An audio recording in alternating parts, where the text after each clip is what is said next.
The book sold in right before the book sold in March 2020. Okay. And so the pandemic started like the next week. So Okay. I was Yay! really Oh lucky. no! I was really lucky. Yeah, it was like right before the pandemic. And so, That uh, is a roller coaster. That's crazy. yeah. So when I was writing it, it was like actually I wrote half a part of it while I was in Korea um, at my parents' house because they were watching my daughter and I was like, I can write. But I was pregnant through most of it. Okay, so I read somewhere I knew that you were pregnant and raising your toddler while writing a book, and that already blew Yes. my mind. Like that's Yes. that's incredible productivity there. And then I somewhere I'd read the pandemic and played a role. Like, wait, you were doing those things and the pandemic was, oh my god. So there was the second book then that you're working on, and then you're doing revisions through quarantine. Yeah, so it was a lot of the revision was during the quarantine, and it was like, the kids are in school, but there's a case, and then they're quarantined at home for like 2 weeks. um, yeah, pandemic life. But yes, the first book was when I had just one toddler and then was pregnant. Gotcha. Which that's plenty. Yeah. That's a full day's work. So when you're doing that, what does your workday look like? Mm, I worked a bit. I mean, because I was pregnant, I was also sleepy a lot too. So it was like when I wasn't napping, when my daughter, thankfully at that time, she was in preschool.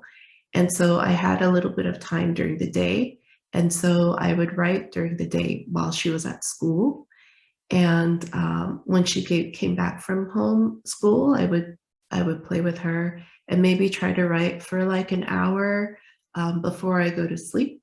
But I couldn't stay up that late, so it was pretty limited to my daytime and maybe an hour after she went to bed. And when you sit down, do you have like a specific goal for word count, pages, or is it just I have this much time, let's see what I can get? Now I would say I have a specific word count, but back then it was like I'll do what I can.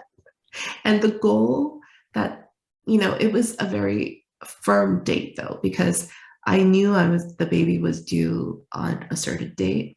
So I needed to get everything done before then. And I wanted to really send it out before um, I had my baby. So I tried to pack in as much as I could on days where I felt productive and on days that, you know, I wrote 200 words. That's okay. I was like, I'm pregnant. It's okay. And then I'll just work harder on other days. I have never been pregnant. I celebrate a 200 word day. Like, yes, I did something. That's Right? I'll take Me it. too. I'm like, it's better than nothing. And, you know, like, it's okay. My brain needs a little rest. That's one of the unfortunate things, not unfortunate, but one of the things about a thing about writing, no descriptor in front of it, is that we're not making widgets. So it's difficult to say, I'll just write 500 words every day, 1,000 words every day. And by this date, I'll have this many words. Because some days it's, oh, I wrote 2,000 words. I'll just do this from now on. And then other days it's 200 words or less, Mhm. just staring at the screen, trying to figure out what's going to happen with the story. Wildly Definitely. inconsistent and difficult to plan. Yeah, definitely. Definitely. But it's like you celebrate all the little wins and all the words because they add up. What methods do you use to celebrate your wins? um, I used to order like or go to restaurant and eat my favorite foods or buy like my favorite snack. Or sometimes it was boba tea. I would get boba tea or watch Korean dramas. Oh, wonderful. Yeah. So you're desperate to know what happened from last time's cliffhanger, but you're not going to until you finish your writing. yes, I let myself have that treat too. Or else I would just like sit and binge watch, which I do sometimes, but like when I'm on deadline, it's like hard to do that. We can't talk bad about binge watching, as I understand it's a national pastime. So, although I personally have gotten better about it, just because I've had the experience of I just watched an entire season of a television show in 2 days, and it was amazing. And now I don't have it anymore. It's gone. Whereas if I had slowed myself, I would have had a whole week or two or months worth of entertainment. That's so true.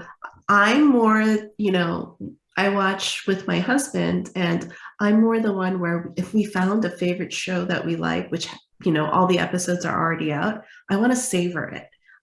Because I know there's only 10 episodes, so I want to go slowly. And he's more the type, he's like, come on, go, let's keep watching. I'm like, but then what are we going to watch next? Then we'll be back to where we started. Yeah. Fortunately, because everybody is making shows for streaming services now, I feel like there's so much I can't possibly watch it all. So the pressure's gone off a little bit on that.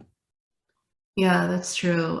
There are so many choices, and I think it's hard when there's so many choices because, I sit down on my phone to like, I look on my phone to like start watching something, and I spend most of the time just flipping through and looking at previews, and then I never end up watching anything. I'm like, oh, I'm tired now. Now I'll go to sleep. So I certainly enjoyed a lot of great previews. Well, honestly, sometimes the previews are the best part. Like there have been shows or movies where it wasn't that great, but I remember that trailer. That trailer was phenomenal. I wish I'd just watched the trailer, and I would have had nothing but good positive thoughts associated with that experience.